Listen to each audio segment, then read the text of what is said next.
Well, good evening and welcome to Tucker Carlson tonight. Fired FBI Director James Comey is set to testify on Capitol Hill tomorrow about his interactions with the president. But Comey delivered a preview of his remarks this afternoon. He released his opening statement to news organizations. Fox Chief Intelligence Correspondent Catherine Herridge has given the statement a thorough look, and she joins us now. Hey, Catherine. Well, thank you, Tucker. The fired FBI director will start tomorrow's hearing by reading these 7 pages into the congressional record. James Comey says he had 9 private conversations with President Trump, and he documented each one, sometimes writing up his notes in the FBI vehicle outside Trump Tower.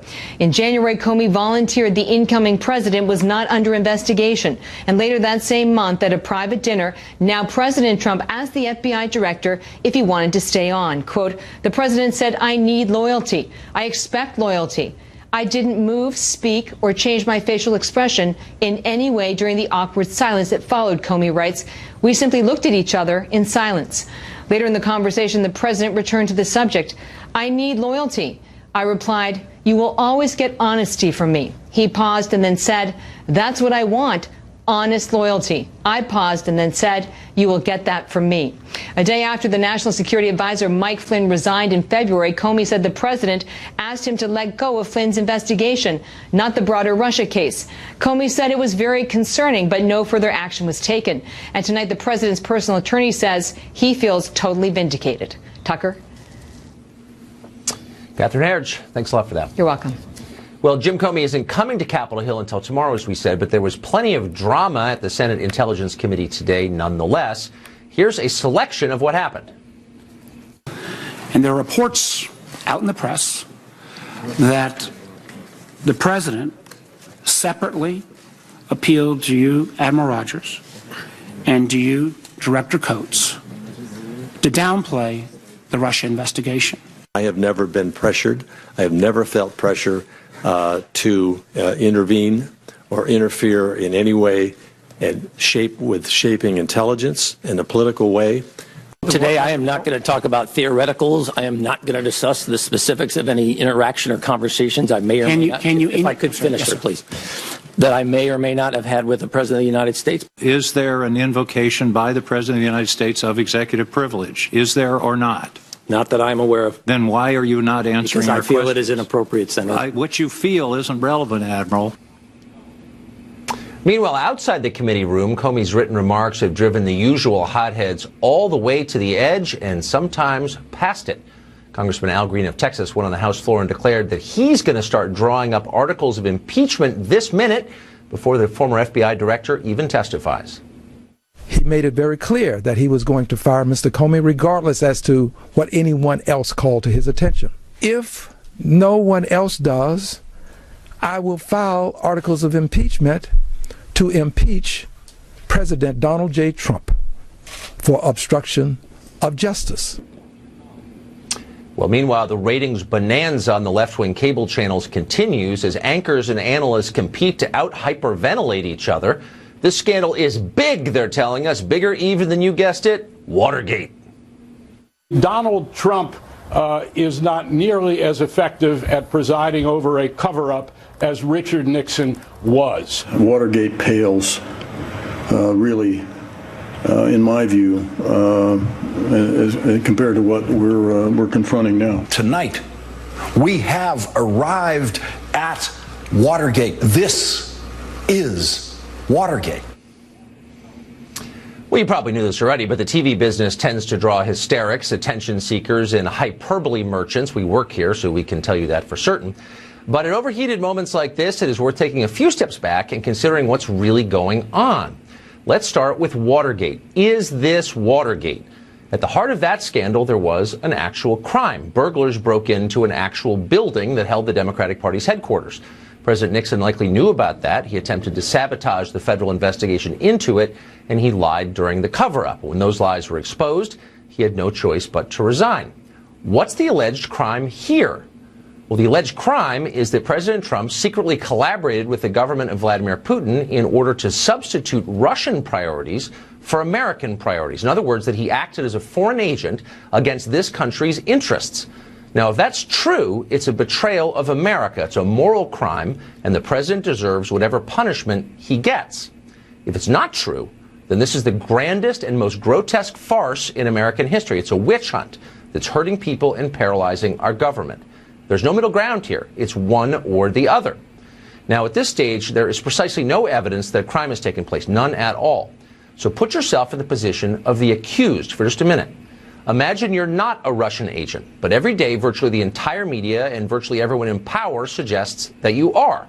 How would you feel about that? What would you do about that?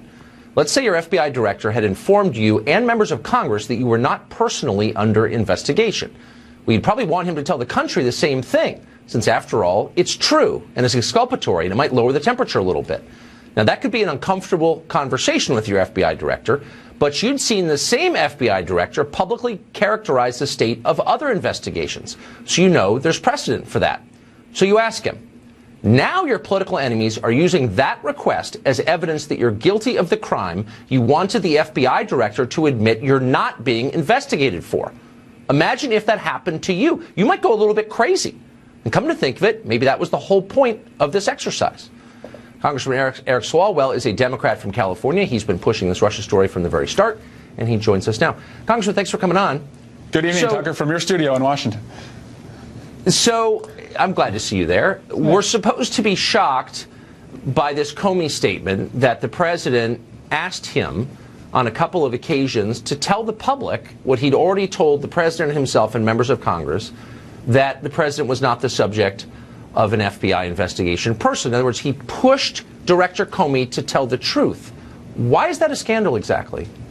That's not the scandal here. What is troubling, and what hopefully will be probed further when Director Comey testifies tomorrow, is why did he demand loyalty from somebody who he was going to presumably keep on as FBI director and tie that to his job? Why did he ask that the investigation of his friend Michael Flynn go away? And why was he so obsessive about the Russia investigation that he wanted the cloud cleared? Now, this is America. Let's take your questions one at a time. Hold on, if we could. So to answer the first question, I don't know the answer why you would say something like that. And we're going to talk to Corey Lewandowski for a minute, who's close to the president. I'm going to ask him that. I think it's weird. As to why he was obsessed by the Russian investigation, maybe because people like you were alleging that he committed treason against the United States, and he thinks he didn't, and there's no evidence that he did. Yeah. So maybe that bothers him. Does that make sense? And I've never alleged that. What I have stated, and what the FBI has stated, is that there is an investigation into people on his team as to whether they had personal, financial, or political relationships with Russia as Russia was attacking our democracy. We haven't concluded that yet, and we just want the president to get out of the way of the honest investigations that have to take place at the FBI and on the House Intelligence Committee. That's not what you want. You want to paralyze the president and the government by insinuating that he's a Russian agent, as you know. But let's get to the legal question. Tucker, the truth is, what I want is us to be able to do our work, and he has paralyzed this town from doing that, from the chaos he's caused. You don't want anyone to do any work until Trump leaves. And let's just stop being disingenuous. But let's get to the legal question, which is, what's the underlying crime? If this is Watergate, what's the crime? I didn't call it Watergate. Okay. Well, your colleagues are calling it Watergate en masse. Many of them, not just like the random ones, not just Maxine Waters, but lots of them are comparing it to Watergate. And you're suggesting the implication behind all of this is there's a crime. What's the crime? I haven't suggested that at all, Tucker. I think you should have those colleagues on. What I am suggesting is our country was attacked. We should hold our democracy sacred, and we should understand whether any U.S. persons were involved in that attack. On the House Intelligence Committee, what I hope we can do is to make reforms so this never happens again. The suggestion is that Trump somehow was connected to this so-called attack on the United States or its democracy. I mean, democracy is an abstract. You can't attack democracy. It's not a thing, but whatever. But you're implying that Trump was involved in Russian efforts to influence the outcome. That's what you're saying? No. What the FBI director told Congress on March 20 was that the Trump campaign was being investigated as to whether they were working with Russia as Russia was interfering in our election. And we should be able to proceed without the president disrupting, as he has, onto that investigation. So the very essence of this, the essence of your claim, is that Russia hacked our election, democracy, country, traditions, whatever. But that they hacked a DNC computer, a network. Now, that network was never investigated by the FBI because the Clinton campaign wouldn't allow it. And so they hired their own group of investigators to take a look at it. Why is that sufficient to base an entire investigation/scandal on? How do we know? Why didn't the FBI ever look at that computer system? I don't understand. Yeah, Tucker, it was actually a multifaceted attack. It included social media trolls, the use of fake news and disseminating it through Russia Today. No, hold on. Come on. That's ridiculous. Don't insult our viewers. Look, the essence don't insult our of it is the intelligence agencies who have said that that's what happened. There's no evidence that the trolls moved a single vote. Nobody read that crap. There was a big study on who read that. Nobody did. But emails were taken from the DNC servers. And that's really the crime here, to the extent there is one. Why did the FBI never actually investigate those servers itself? I don't understand. Yeah, again, Tucker, you'll have to invite the FBI here. Again, on the House Intelligence Committee, we're not conducting a criminal probe. We want to tell the American people how we can be more aware next election. We want to make reforms in our election system so that they are not penetrated by Russia or other countries who have similar capabilities. We'll let the FBI do reforms, their work. What reforms are you talking about? So you're saying that people read things on the internet you didn't want them to read. Would you make it illegal to read things on the internet you don't approve of? Like, what would be the reform exactly that would stop the bots you're talking about or the fake news you're talking about? What reforms are you suggesting? Well, it would be so the American people understand that social media trolls are out there, that Russia Today is not an honest broadcasting company. It's actually a tool of Russia's intelligence services. That would you ban emails, it? You're going to ban cable nets? You don't agree with that? It's a free country. People should just be more aware so that when they go to the ballot box, it's still a free and fair election. So, but I'm missing it. You said we need reforms to change the way people approach their news. You're a member of Congress. How would you ban Russia Today? Would you put a warning label on it? I mean, what exactly specifically are you talking about, since you're a lawmaker? Reforms and awareness. And the reforms, I think, would be to improve the structural integrity of the ballot box. So making sure that counties and states have access to federal resources so they can defend against any attacks. Because, Tucker, you're right. There's no evidence that votes were changed. That would be a very dire situation if that could occur. But we want to make sure that would be a big deal. Yeah, but we know that Russia did go into voting systems, and we don't want them to go any farther in the next election or any other country. Well, that's entirely legitimate. Of course, I mean, everyone wants to see the integrity of the system preserved and want to make sure that only voters who are allowed to vote. That's why people would push ID laws, and you fight against them for reasons that aren't clear. But really quickly, is there anything you would do to stop the proliferation of this terrifying fake news you guys are always talking about? What would you do about that? We just want America to be more aware so that Russia or other countries aren't able to pull this off again. This is a mess, Tucker, and it has prevented us from doing the work for the American people that we really should be here doing. But they didn't pull off anything. And by the way, when you can figure out what exactly they pulled off and be super specific about it, please come back anytime. I'll be quiet as you explain. I love coming back, Tucker. Thank you, Congressman. And congratulations on your new baby, by the way. Oh, thank you. Well, for more reaction to Comey's statement, we are joined by former Donald Trump campaign manager Corey Lewandowski. Corey, thanks a lot for coming on tonight. So you just heard Congressman Swalwell bring up almost first thing this statement from the former FBI director that says President Trump asked for his, quote, loyalty. Now, assuming that's true, why would the president ask for loyalty from an FBI director? What does that mean? Look, what the president asked for was loyalty to the country and loyalty to make sure that the American people have the justice system that they want. That's not unheard of. That's not uncalled for. And what the president asked for as a president-elect was to develop a rapport with the incoming FBI director. If you read the statement that the FBI director made, what he said was in his entire tenure, he had 2 conversations with Barack Obama when he was the president of the United States. One was to simply say goodbye. And in the time that President Trump has taken office, from the time he was the president-elect till the time Jim Comey was fired for not performing his job well, he had 9 separate conversations with the president in multiple meetings. The difference is this president is hands-on, wants to make sure that we have the best Justice Department available, and he made the decision as the commander-in-chief to relieve a person from duty who was no longer capable of running the FBI.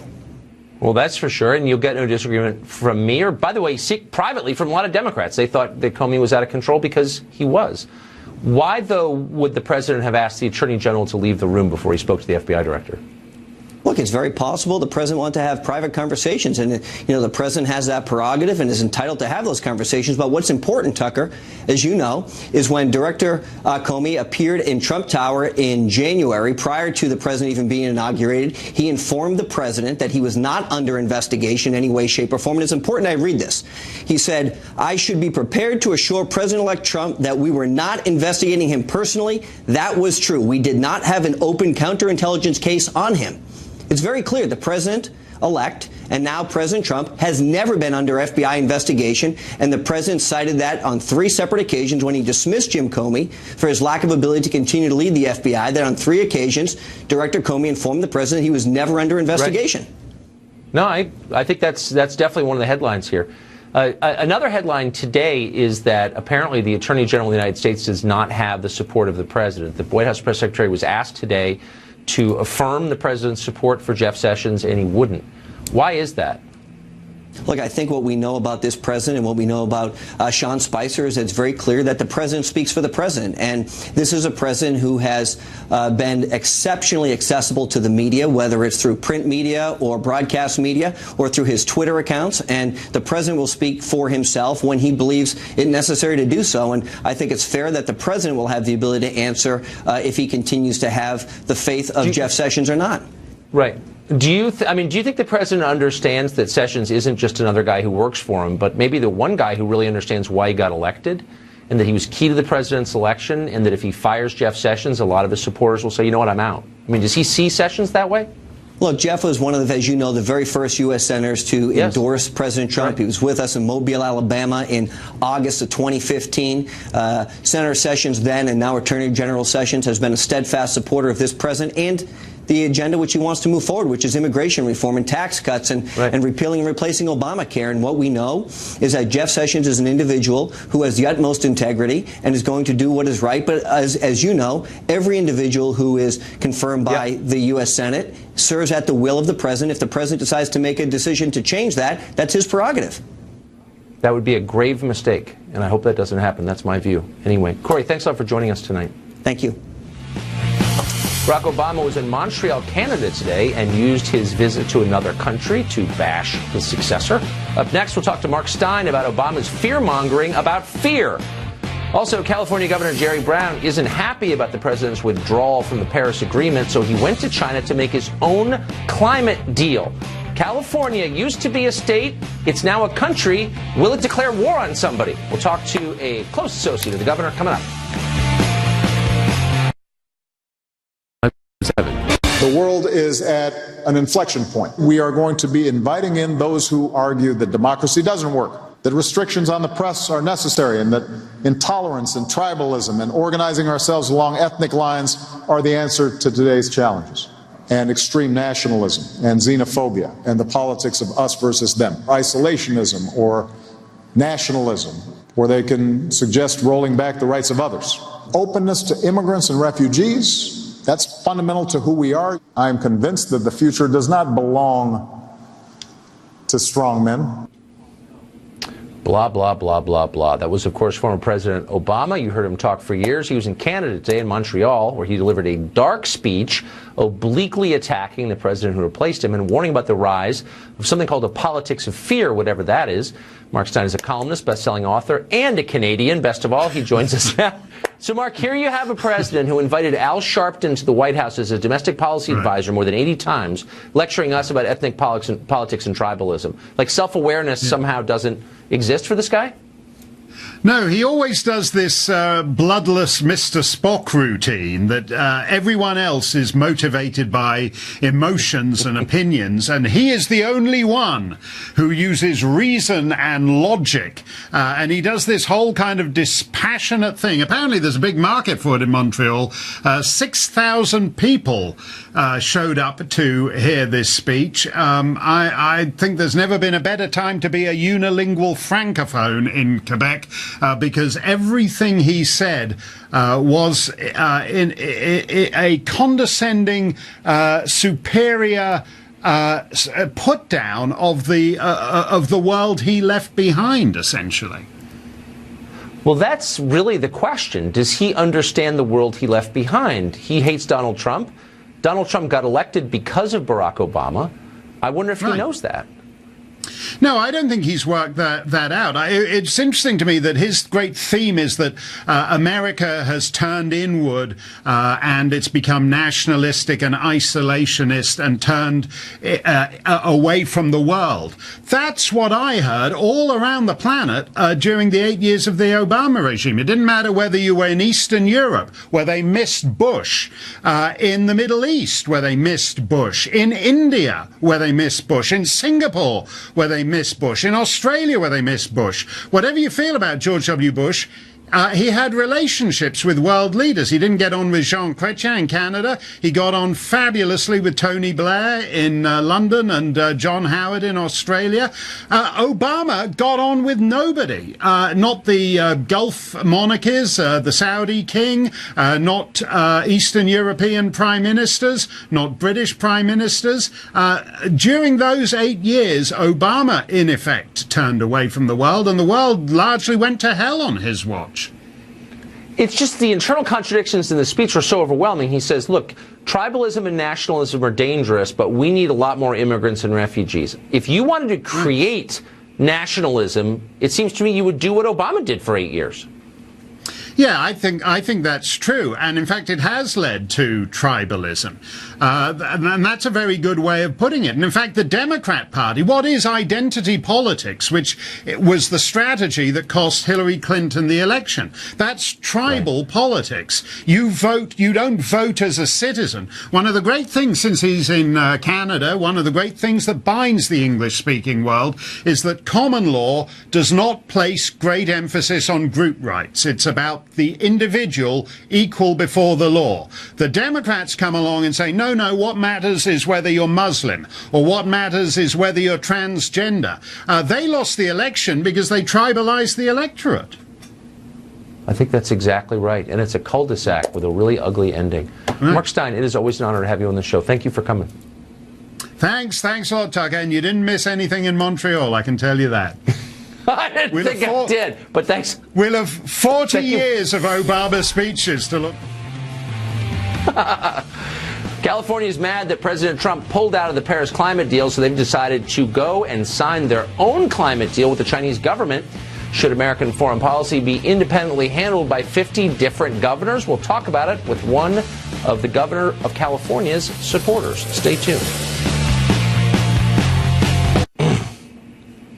Well, last week, President Trump announced the United States would be withdrawing from the Paris Climate Agreement.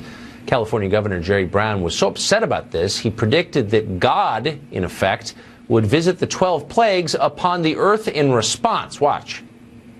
This is a crazy decision. It's against the facts. It's against science. It's against reality itself. People are going to die.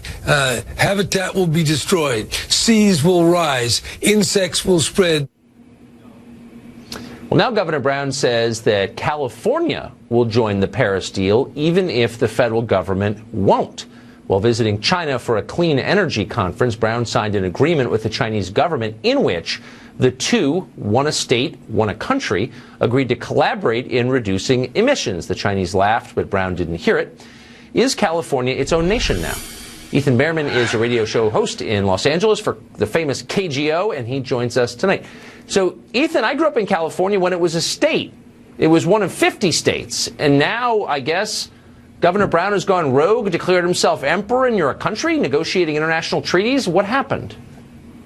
Well, it's not an international treaty, so we're not violating the Constitution, Article 1, Section 10, Clause 1. As you know, this is a non-binding agreement where we're going to share the technology. California has already spent billions of dollars using some of my money as a taxpayer to create these industries, build them, and grow them into a large businesses. I mean, look at Tesla right now. Why not leverage that with one of the largest and fastest growing economies in the world, China? So let's share that. Let's get a return on our investment here in California. Because California doesn't have the right to do that because it's a state. You're basically creating your own foreign policy when that right is constitutionally reserved for the federal government. And that used to be obvious, but California is so high on its own fumes, macrobiotic fumes, that they've lost sight of that somehow.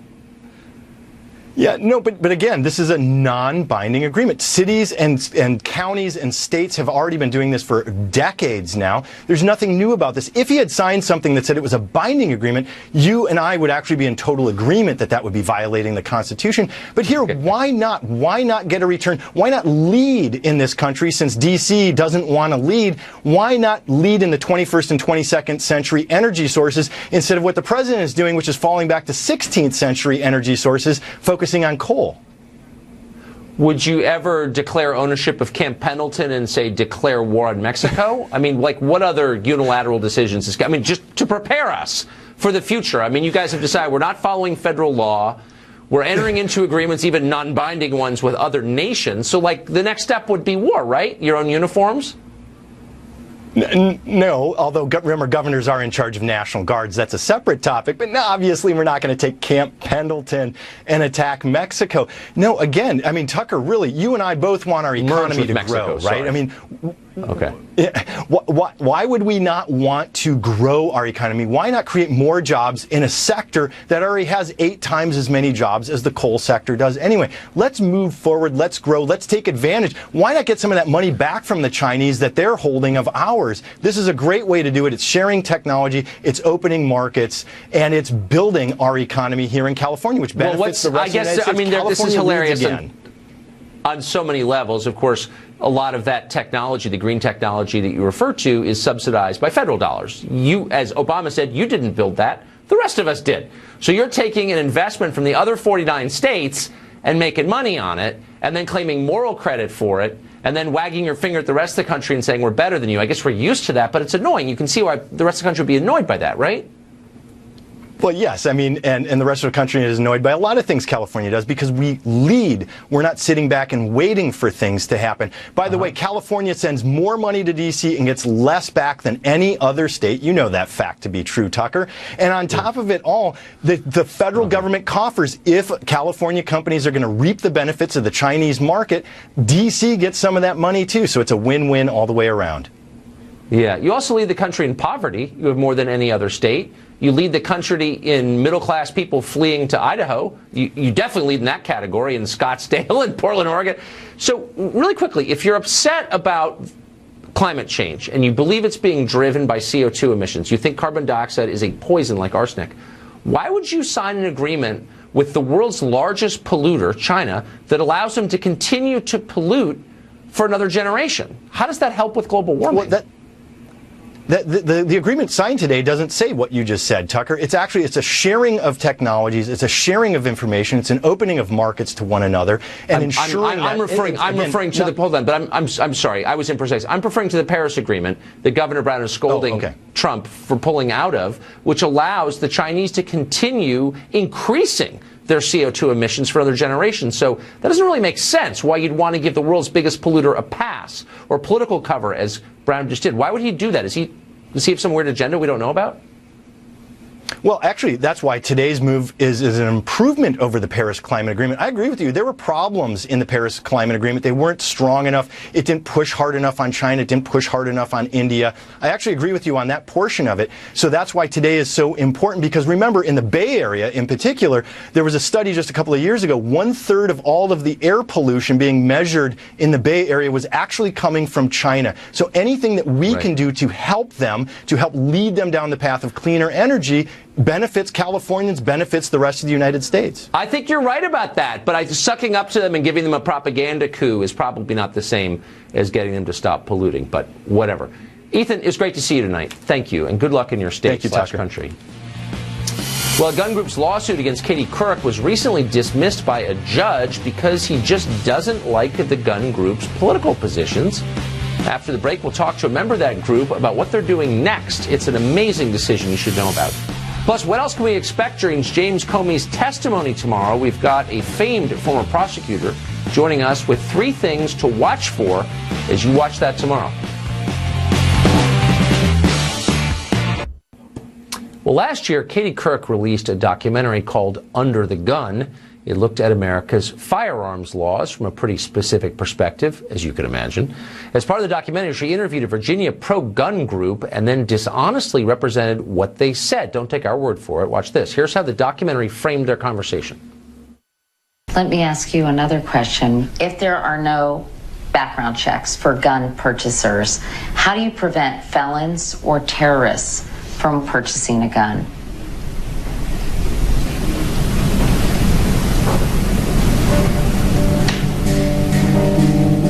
So they had no answer to that simple question. That's what viewers saw when they watched the documentary. Here's what actually happened. This is the raw tape. If there are no background checks for gun purchasers, how do you prevent felons or terrorists from walking into, say, a licensed gun dealer and purchasing a gun? Well, one, if you're not in jail, you should still have your basic rights, and you should go buy a gun. So if you're a terrorist or a felon? If you're a felon and you've done your time, you should have your rights. Well, the fact is we do have statutes, both at the federal and state level, that prohibit classes of people from being in possession of firearms. So in real life, they had an answer. But on the documentary tape, they just stared off into space with their mouths open like morons. It was unfair and dishonest, and the group sued for defamation. But federal judge John Gibney Jr. just dismissed the case. He said Kirk did nothing wrong with the misleading editing in the documentary. Philip Van Cleve is president of the Virginia Citizens Defense League, and he joins us tonight. Thanks a lot for coming on, Mr. Van Cleve. So, am I mischaracterizing the judge's ruling here? What did the judge say exactly? Well, basically, I think you summarized it correctly. He basically said, I don't think that VCDL had a valid answer. Therefore, the fact that you totally changed the response is irrelevant, is how he looked at it. So he didn't like the answer that you guys gave, so he argued that it's impossible to impugn your character or defame you because he thinks your positions are stupid? I would say that that's probably an accurate assessment. He didn't like the answer, therefore he thought the answer was irrelevant and could be changed to anything and it wouldn't matter. That doesn't sound like legal reasoning to me. That sounds like an MSNBC segment. Is you sure he's a judge? It certainly caused a lot of people I know that are lawyers to raise their eyebrows. That's all I know. So, just to be clear, this documentary comes out, you watch it, and you know immediately that what's on the screen is not actually what happened, right? That's correct. Yeah, so we have then, the audio tapes. Yeah, I noticed, and God bless you for taping them. You're wise to do that. You go to Katie Couric and her producers, and you tell them this, and what do they say? Well, nothing. I mean, nothing initially changed. And the fact the film is still out there with all that, with that false section in there. It's still there, still being available. Did they ever, I mean, they clearly misrepresented what happened. They lied about you in order to make a political statement. They made you look stupid dishonestly in order to push their agenda. Did they admit that? Did they apologize for it? Yes, they made us look ridiculous, and Katie Couric admitted at some point in the press that she, should have said something or done something. But the point is, nothing changed. Again, somebody saying they're sorry but continuing to do something, that's a problem. So this film lives on, as movies now do digitally, so like your great-grandchildren could pull this up and will have no idea that what they're looking at is fake. Yeah, they'll think that we're ridiculous, that we were shameful for not having an answer to a simple question. And gun owners would look at that and think we were the worst organization in the world, that we couldn't come up with a simple answer to a very straightforward question. We came up with 5 minutes of answer, of which 0 was put in the film. Really quick, what do you know about this judge? I don't really know anything about him. All I know is he was a Obama appointee. That's all I really know about him. I read that in the paper somewhere, so don't really know anything about him. So dishonest and scary. Philip, thanks for coming on tonight. Appreciate it. Thank you for having me on. All eyes are on the Senate Intelligence Committee. That's where James Comey will go tomorrow. He'll begin testifying in less than 14 hours. What should you be watching for during the hearing? We've got a former federal prosecutor to tell us the 3 things to be on the lookout for tomorrow. That's next.